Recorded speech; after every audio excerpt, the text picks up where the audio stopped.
Então assistiu aquele filme Lucy, né? Que tomou a droga e aquela droga dava toda a capacidade intelectual. Ali era Adão sem pecado. Fala pessoal, sejam bem-vindos ao nosso canal. Mas antes de assistir esse vídeo, se inscreva no canal, ative as notificações e deixe seu like. Que Deus te abençoe grandemente. Por exemplo, eu vejo a graça comum violentamente atuante na vida do Cazuza e na vida do Renato Russo.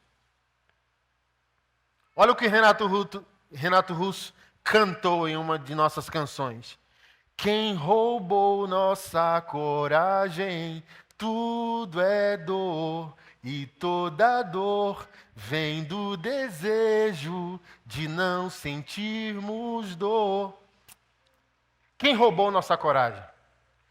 O que movimentou, por exemplo, o rock de Brasília? A classe média alta, os playboy fazendo punk rock, querendo mudar o mundo, sim ou não?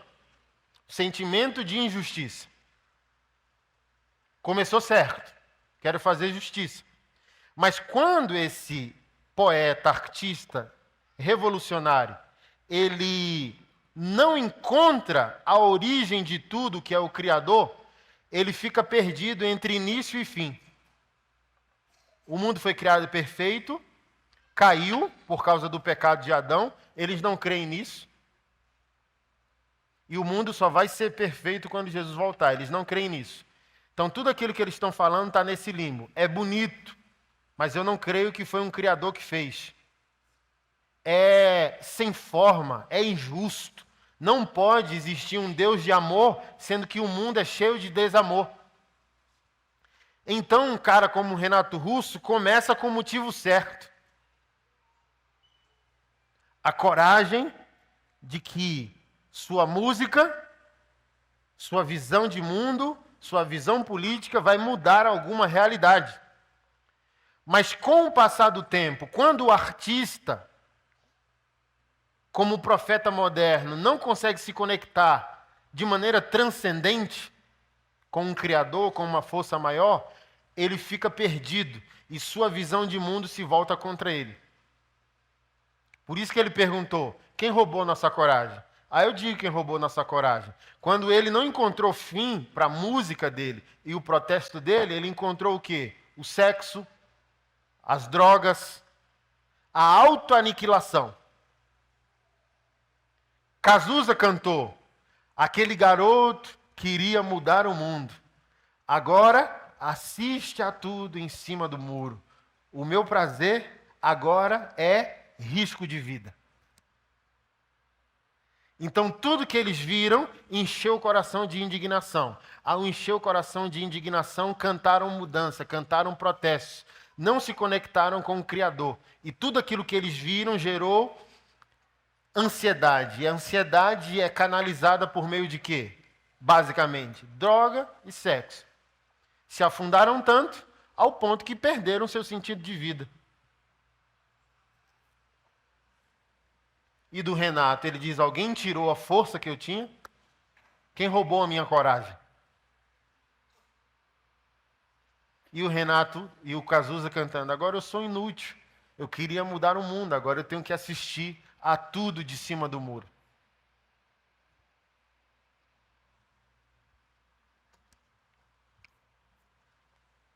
Então eu vou ouvindo a música dos caras falando, meu Deus, dá 1 ano de pregação, dá 10 livros.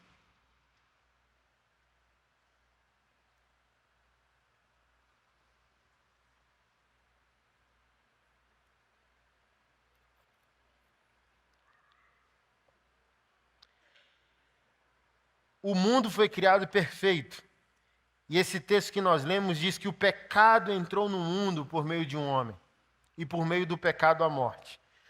O professor Adalto Lourenço, que também é teólogo, eu recomendo você ir atrás dos conteúdos dele, é um criacionista, prega muito sobre a questão criacionista, faz uma apologética muito bem embasada.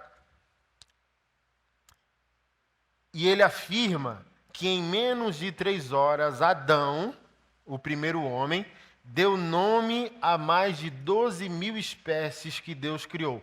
Porque se você concordar comigo, na nossa leitura bíblica do Gênesis, não foi Deus que deu nome às suas criaturas. Deus só criou e a Bíblia diz que ele chamou Adão e Adão nominou.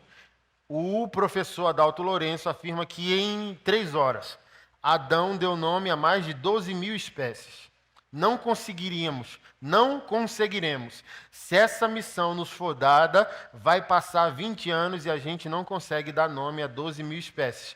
Porque o nome dado não é apenas o nome dado. O nome dado é antes uma análise científica do ambiente onde está aquela espécie, do que aquela espécie se nutre e se alimenta. Por exemplo, hipopótamo.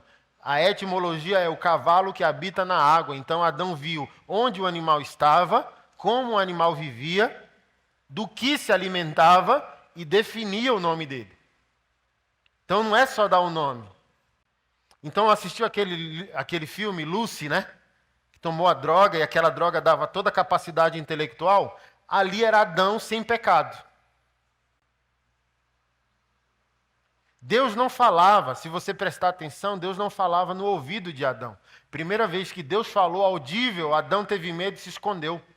Então, antes do pecado, Adão era a Lucy, entendeu?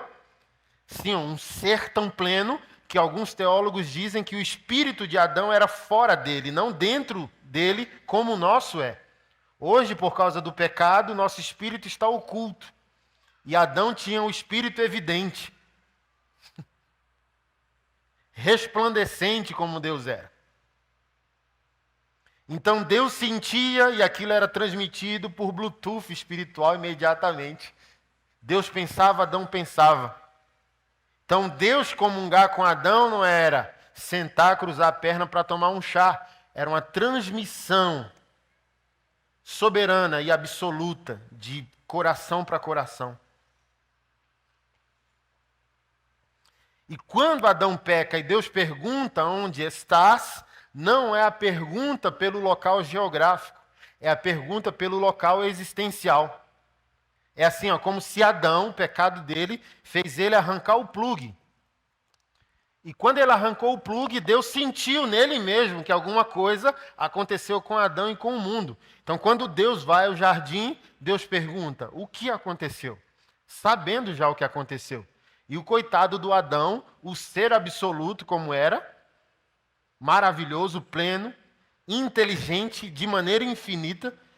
Deixa eu falar algo para você, e aqui eu não estou brincando. Se Adão não tivesse pecados, nós não teríamos trânsito terrestre.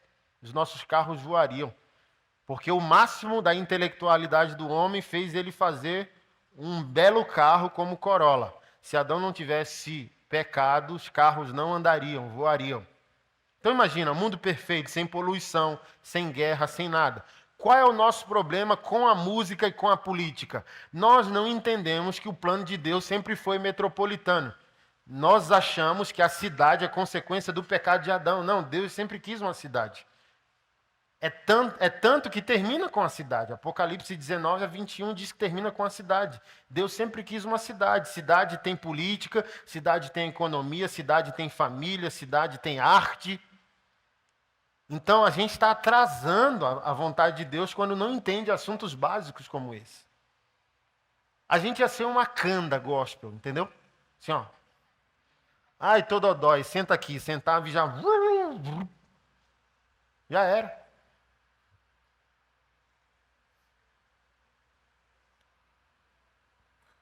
Mas a gente atrasa o negócio. Não, o assunto de Deus é a alma.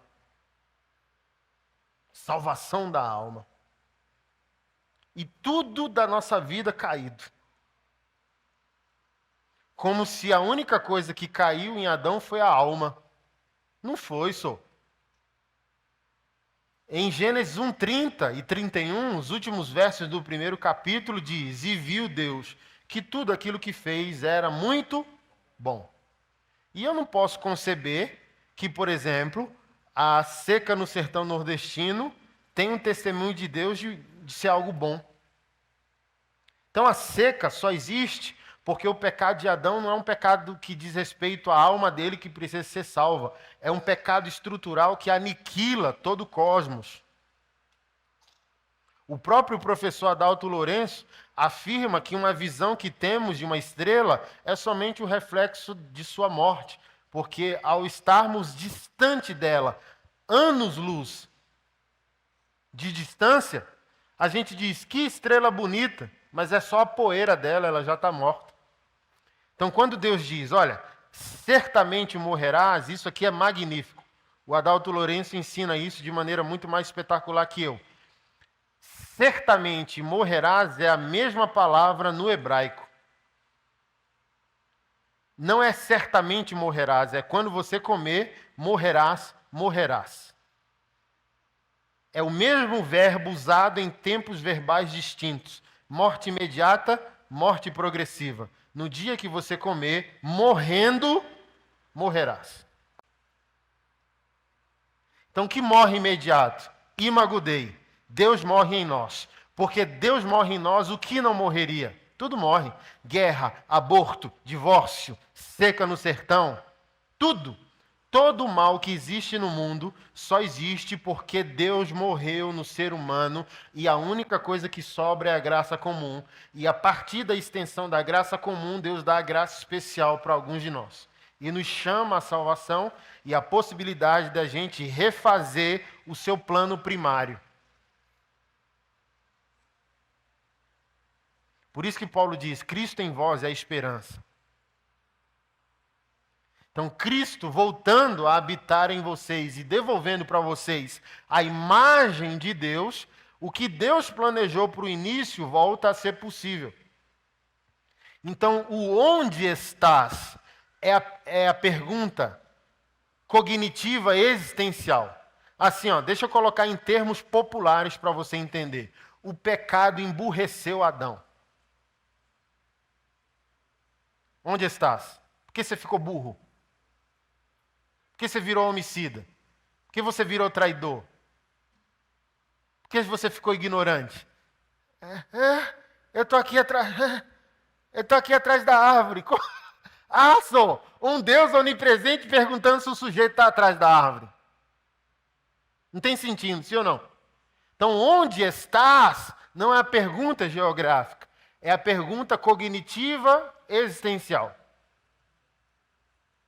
Senhor, eu sinto em mim que tu não és mais o que te criei para ser. Quem tu és? O onde estás é quem tu és. Qual o teu nome?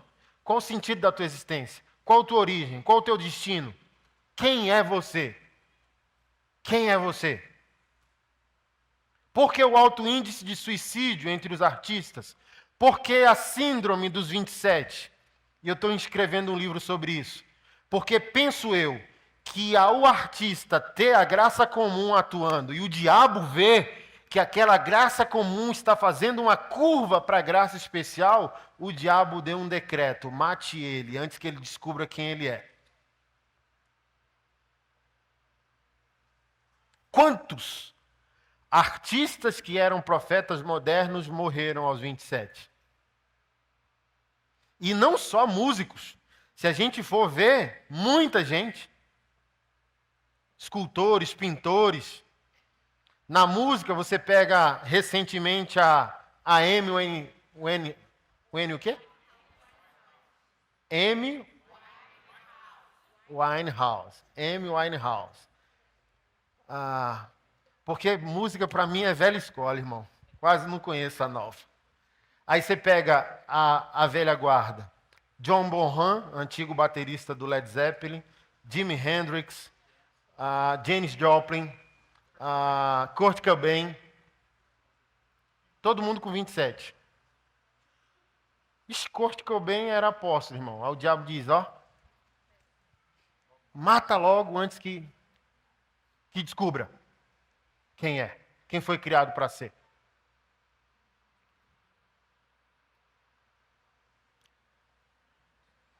Porque não tem mais sentido. O artista ganhou o mundo, se tornou milionário, não tem fim, não tem destino que criou, e tudo que criou se volta contra si.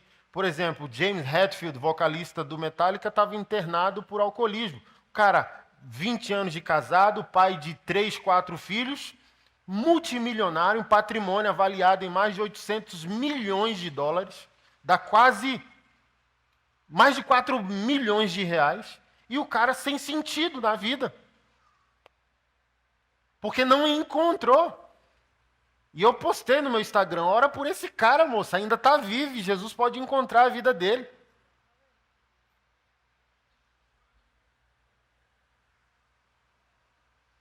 Porque vai lá, o cara do Link Park lá. Chester. Eu gosto de Peru, não gosto de Chester. Não gosto de Link Park. Mas vamos falar do Link Park. O cara, 6 dias antes de se matar, eu fiquei chateado com ele, assim, ó. Eu queria ressuscitar ele para bater na cara deles e agora pode morrer. Porque eu falei bem assim, cara, não faz isso, assim, ó. A vida não é ciência exata. Todo mundo pode deprimir, todo mundo pode ter... A vida não é exata, entendeu? Mas se vai fazer uma besteira dessa, que é tirar a tua vida, faz em casa não, só. Eu estou falando isso porque eu já tirei parente de corda. Assim, ó, além de chamar um espírito territorial para atormentar as pessoas, principalmente crianças e adolescentes, é uma covardia danada com quem fica. Então, o cara, pai de 6 filhos, permite que os filhos lidem com a cena daquela. Eu falei, estou chateado com esse cara. Mas aqui não é juízo de valor ao que ele estava sofrendo. É juízo de valor, não faz isso com teus filhos, só. Que cena terrível que os teus filhos têm que levar. Então, um cara multimilionário, uma das melhores bandas da nova geração era considerado, e o cara, 6 dias antes de se matar, rindo com a família, brincando com os filhos, por aí vai. O do Soundgarden, que fez também o Audioslave. Chris Cornell. Era o melhor amigo dele. Por causa do suicídio dele, 6 meses depois, Chris Cornell foi lá e se matou. Também casado, filho, multimilionário, não tendo o que reclamar, entendeu? Assim, a gente hoje aqui, ó, ai meu Deus, quero tirar minha vida, minha SEB está 1 ano sem pagar. Assim, ó, pensa num cara, irmão, que até a 30ª geração tem boleto pago da SEB. Não tem problema nenhum. Coleção de Ferrari na garagem, assim, ó, tudo ok. E por que o cara vai lá e tira a vida? Não houve o fim.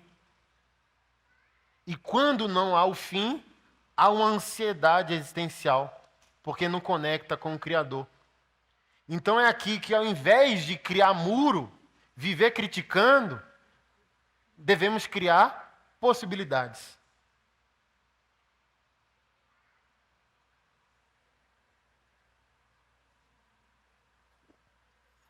Gerar conexões. A arte já é Deus. Ela não precisa de justificativa, disse Hans Huckmacher, um grande homem de Deus, amigo do Franz Schaeffer, século XX. A arte não precisa de justificativa. A arte já é Deus. A música já é Deus. Eu estou escrevendo um livro complexo. A arte é Deus. Deus não é a arte. A música é Deus. Deus não é a música. Olha que complicado. Por que ela já é Deus? Porque ela procede da graça comum. Eles estão participando de um fragmento da natureza de Deus. Mas ela não é Deus porque a gente não é pandeísta. Que Deus está em todos os lugares e habita em todos. Não. Ela já é Deus porque é um atributo do seu caráter. É algo esteticamente perfeito. Por exemplo, eu fiz um curso de coaching emocional. Aí teve a hora do treinador avaliar a reação das pessoas com a mesma música. Bota aí música clássica. Aí 10 alunos e via como cada um a afeição, entendeu? Aí teve MPB, música de igreja, louvor. Aí teve lá um metal. Aí tinha que ficar de olho fechado. Aí na hora ele ia falar a reação. Aí perguntaram, qual foi sua reação? Perguntou para uma vozinha que estava lá. Ai, meu Deus, angústia, trevas, pesadelo. E você? Ah, incômodo, muito barulhento. E você, Anderson? Relaxamento. Aí ele falou bem assim, a gente percebeu, na hora que começou a tocar, o seu ombro estava tenso, aí você só na cadeira. Porque já é Deus. Cada um tem nossa preferência. E quando a gente está atribulado, dizendo, meu Deus, deixa eu ouvir isso aqui. Você deu o play. Já.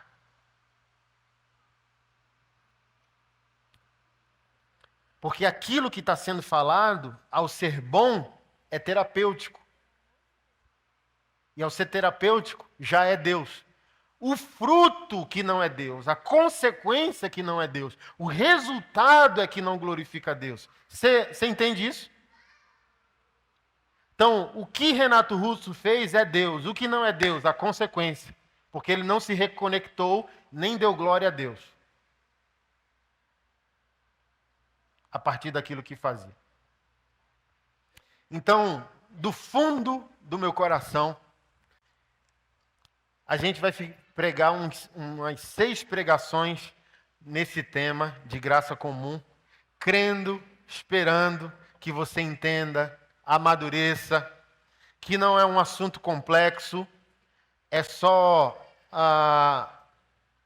um assunto desafiador.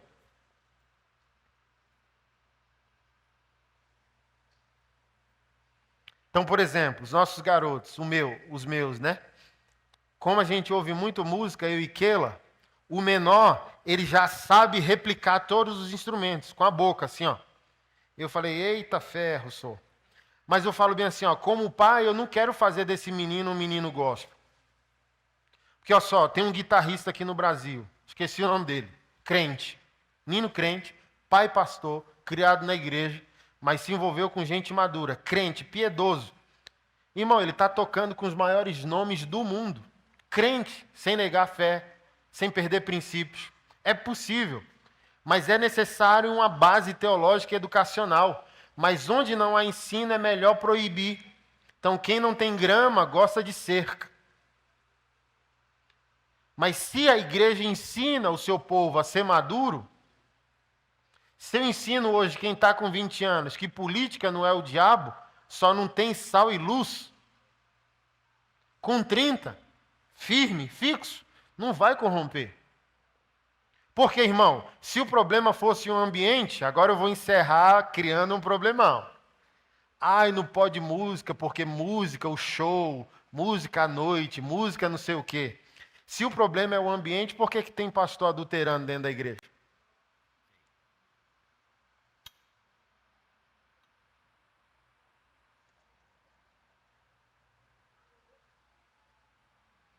Se o problema é a política, por que tem pastor enganando dentro da igreja? Responde para mim. Você está vendo que não tem nada a ver com o ambiente. Tem a ver com os valores, tem a ver com o caráter. Eu brinco dizendo, se eu não fosse pastor, eu queria ser guitarrista. Do Calypso, pra você ver que dá certo. Assim, ó, vou para a pior banda, você vê que é possível.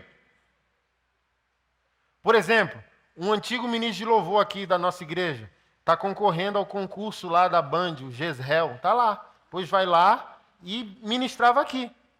E o testemunho dos músicos é fiel, constante, não bagunça, não bebe, acabou o show. Um exemplo. E é isso que eu gostaria de ver. Para uma banda gospel no altar, queria 10 bandas fora. Com gente madura, com sal e luz, com gente influenciativa, com gente que vai falar em nome de Jesus sem falar no nome dele. E o que é falar em Jesus sem falar no nome dele? Fazer o melhor, ser justo, ser fiel, ser íntegro, ser excelente, ser constante. Não fazer por obrigação, fazer o melhor pelo melhor. Até que o povo pergunte, por que você é o melhor? Aí você fala, porque você é o melhor. E o próprio povo, como faz com Jezreel, vai dizer, com ele não é chegada nisso. Deixa ele quieto, entendeu? Aí a turma da bagunça do lado e o homem de Deus ali, ó. Não, com ele não, ele é meio sério, aí não. Não dá para oferecer para ele não essa cocaína aqui. Não dá para oferecer para ele não essa... É isso que eu gostaria de ver. Não um povo amedrontado dizendo que o lugar mais seguro da cidade é aqui, o nosso galpão, entendeu? Não é.